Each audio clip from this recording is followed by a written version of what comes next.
প্রিয় বন্ধুরা, ইউটিউব বাংলা চ্যানেলে আপনাদের সকলকেই স্বাগতম। আজকের ভিডিওতে আমি আলোচনা করব ডিএলএড পার্ট 1 সেশন 2022-24 আজকে যে বাংলা বিষয়ের পরীক্ষা ছিল সে পরীক্ষার প্রশ্নপত্র থেকে 20টি এমসিকিউ প্রশ্নের সঠিক উত্তর এবং তার সঙ্গে আলোচনা করব আপনাদের বাংলা পরীক্ষার জন্য আমি বাংলা বিষয় থেকে যে সাজেশনটি শেয়ার করেছিলাম, তো সেই সাজেশন থেকে কোন কোন প্রশ্নগুলো আজকের পরীক্ষায় এসেছে। তো চলুন প্রথমে আমরা দেখে নেব আজকের প্রশ্নের এমসিকিউ প্রশ্নের সঠিক উত্তর। প্রথম যে প্রশ্নটি রয়েছে, ছুটি ছোট গল্পের লেখক হলেন। সঠিক উত্তর রবীন্দ্রনাথ ঠাকুর। খ নম্বর প্রশ্ন, নদী কবিতাটি কার লেখা? সঠিক উত্তর শক্তি চট্টোপাধ্যায়। গ নম্বর প্রশ্ন, ভারতের জাতীয় সঙ্গীতের রচয়িতা কে? সঠিক উত্তর রবীন্দ্রনাথ ঠাকুর।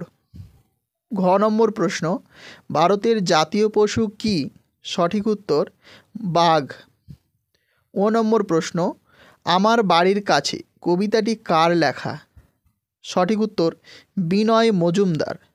ছ নম্বর প্রশ্ন, বেলুন বাড়ি কবিতাটি কার লেখা?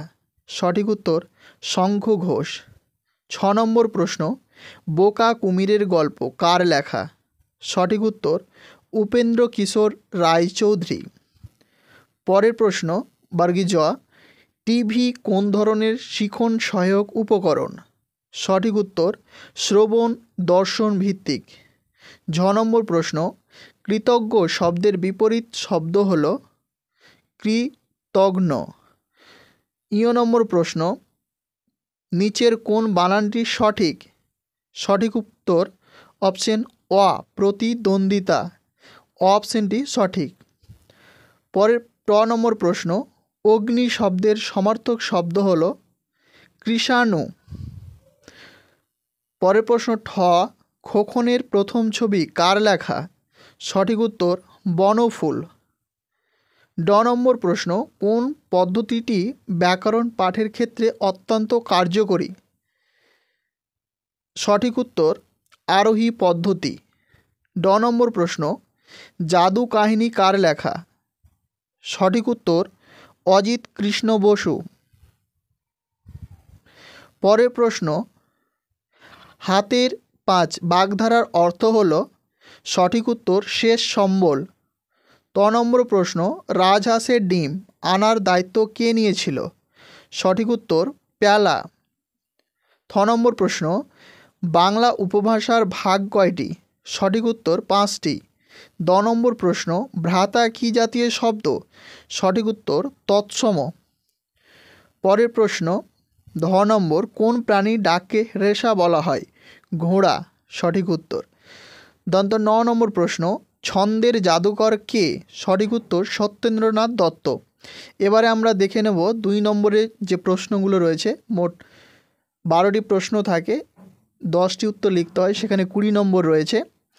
ক নম্বর প্রশ্ন, তালব্য বর্ণ কাকে বলে? খ, চর্বণাপাঠ কাকে বলে? গ, সক্রিয়তা ভিত্তিক কর্মপত্র বলতে আপনি কি বোঝেন? ঘ, শব্দানুক্রমিক পদ্ধতি কাকে বলে? উদাহরণসহ লিখুন। এটি সাজেশন থেকে এসেছে। ও নম্বর প্রশ্ন, মানুষ বড় কাঁদছে, কী কারণে কবি এই কথা বলছেন? চ নম্বর প্রশ্ন, আরোহী পদ্ধতি কাকে বলে? উদাহরণ লিখুন। এটিও সাজেশন থেকে এসেছে। ছ নম্বর, আদর্শ পাঠের 2টি বৈশিষ্ট্য লিখুন। বর্গী জ নম্বর প্রশ্ন, নিরবিচ্ছিন্ন মূল্যায়ন কি? এটিও সাজেশন থেকে এসেছে। স্টার মার্কগুলো সাজেশন থেকে এসেছে। ঝ নম্বর প্রশ্ন, সহজে বানান শেখার 4টি উপায় লিখুন। ইয় নম্বর প্রশ্ন, অনুচ্ছেদ রচনা শিক্ষার 2টি উপযোগিতা লিখুন।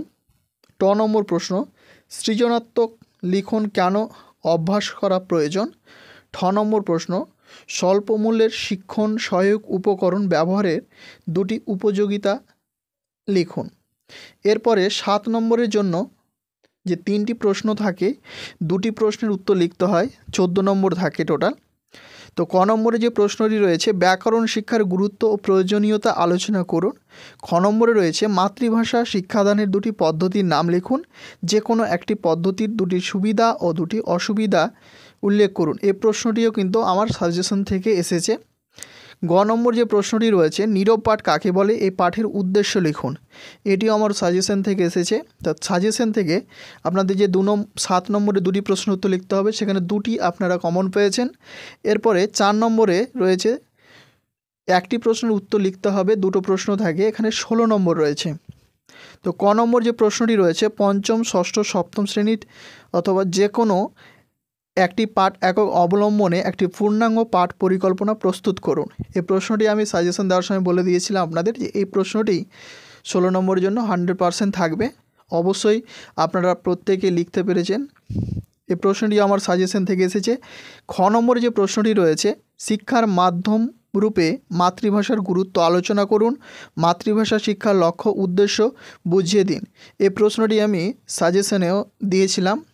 এই প্রশ্নটিও কিন্তু আপনাদের চলে এসেছে। তা 16 নম্বরে একটা প্রশ্ন লিখতে হবে। আমি যে প্রশ্নগুলো দিয়েছিলাম তার মধ্যে থেকে আপনারা দুটোই পেয়েছেন। তো আজকের মতো ভিডিওটি এই পর্যন্তই।